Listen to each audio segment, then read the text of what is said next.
was over now, but I didn't take a gapom. What for a man? In a memo from a more naba. Apple Guinea and I in a Messiah. What an hour. By this time, the hearing was very walking on ya. James of don't finish one calam. Now, I'm going to define myself here, but I'm about if you're on there, who's back up at the other manga. I have put the metal, put a manga. Yeah, here, Nico. And I don't want to feed the chain. What are you at the area?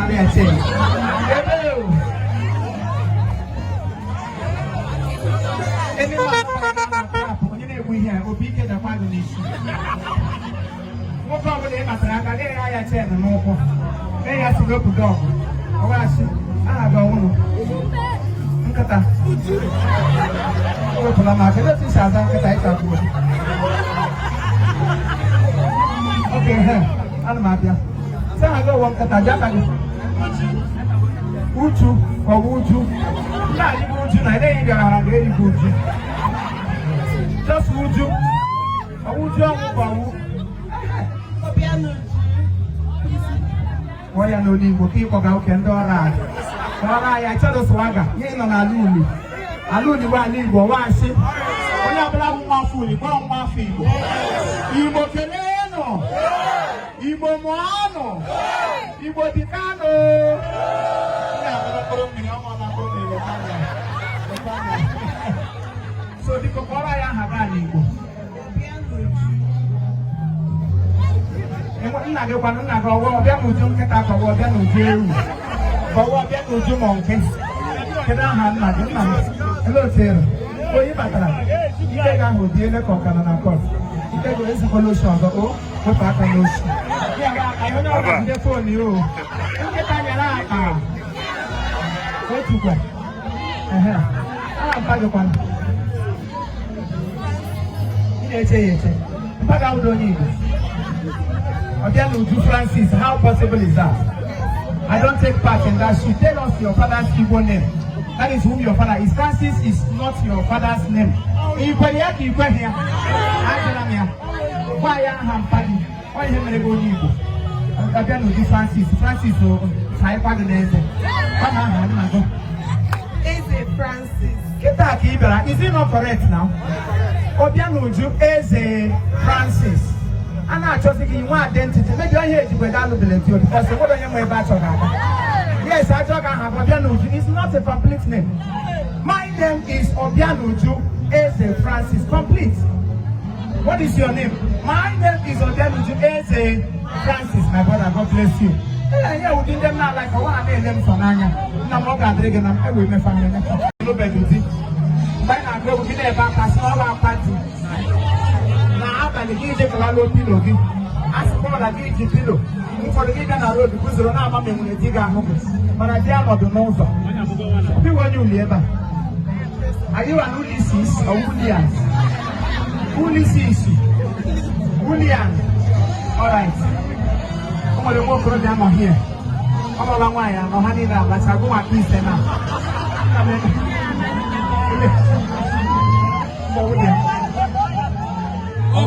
Ugo. Mobalosa. Lady Amunagibosa. Good abosa, Lama Jesus. Almost Mario. Kami may negonya mama kau ni. Itu cara nak guna manusia kari saya maya ke mana jual. Aku ni cari dia mai sila remma. Ya remma. Oji sila remma basi oji sila remma ya uge ya nambia.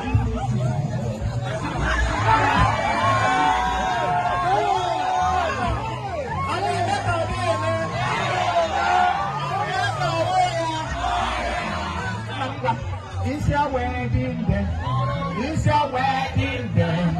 It's your wedding day. Yala boga papa na bubo. It's your wedding. La la la la la la. It's your wedding. La la la la la la. It's your wedding. Yala boga man. Onya you white. Onya you white. Get into now. Will you take him? Serena naik level itu semua yang agak kalah hati. Serena macam ni aku udah dah baca aku menjadi kisi. Now, will you take her as your lawful wife? Yes, I love you so much.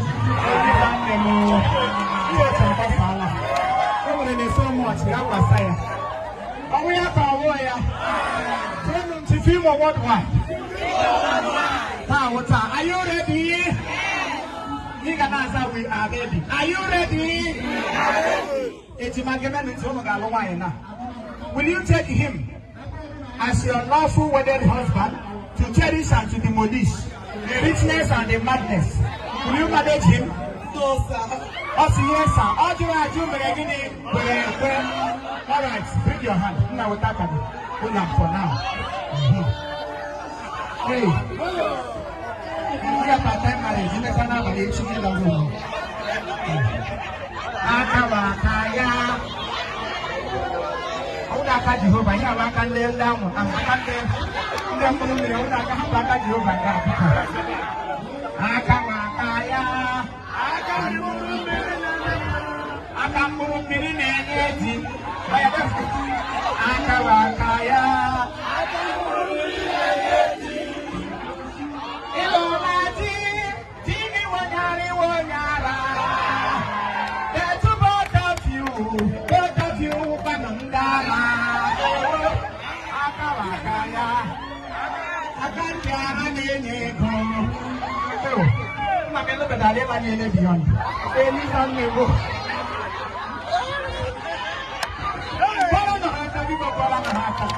What a wonderful lady. God bless you for me. Oh? Sorry, don't worry. Come. As I have announced you today, heaven will announce you. What time she up with that guinea horn? English, what time the guinea horn? Go see your parents. If they allow too much, but God will announce you in Jesus' name. I love you, my sister. I love you. Can I get a hug? Hey, listen to me. Here, come on, rice. You get to party with the you came with the view of Bacladom Katonda. I let Papa go. Only wine on your own. Upon that time, I had to get my product to be my car. If you are not following me on Instagram, you are missing a lot. So many things to benefit from my page. Go on Instagram at Chief Imo. They compare on Chief Imo with so many fake. And please do not allow people to scam you with my picture or my video. Any video telling you to bring 1,000 to get 1 million in the next minute, please ignore that video. My video call, I need a video call. They were a photo, I made like Devon Olaha. And they go sending my picture. I think in here I'll do much film. So many people have been complaining. Enlargement, they go see the video call. My enlargement, because my enlargement can be at the mortuary. Why is not me? So do not be deceived. Be wise, because so many things are happening these days. Am I making sense? I am saying this because of the love I have for all my fans, and I wouldn't want anybody to fall a victim. So please have allow me an English. And anytime I venture into grammar, one of them is so inaugurated.